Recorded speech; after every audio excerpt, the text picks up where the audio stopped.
2 miles, 3 miles, something like that. There's twin buttes, Priest Butte, Rattlesnake Butte.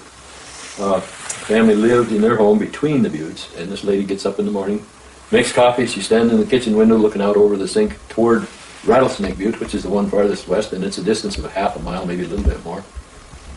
And it's daylight, but just breaking day. Well, here's the mothership, just hovering, if you will, in a kind of a little natural depression up on the side hill. And the saucer-type ships are flying in and around and over the top and going around the hill and back again, going in and out of the belly of the mothership. Well, then she wakes her husband up, and he gets up, and they watch this together for like a half an hour. Finally, in their visitation between themselves, they decided to call me, but she doesn't. She said, "Are you busy? Can you come out?" She didn't say what she was looking for or looking at, and I wasn't bright enough to ask her.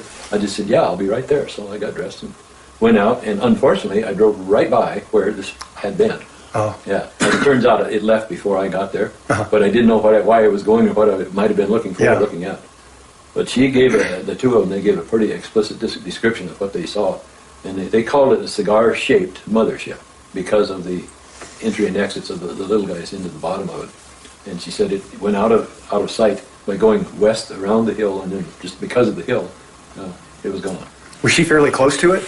Half a mile or about that distance from her house. Pretty close. Yeah, and the little basin or draw that it was hovering in, all I had to do was just barely come out of there and around the corner and it was out of sight. Yeah. Every time I go down that road, I think of it and I look at it and boy, I wish you'd come back. That'd be quite a view. Yeah. Yeah. And that was the Pearson case? Yes.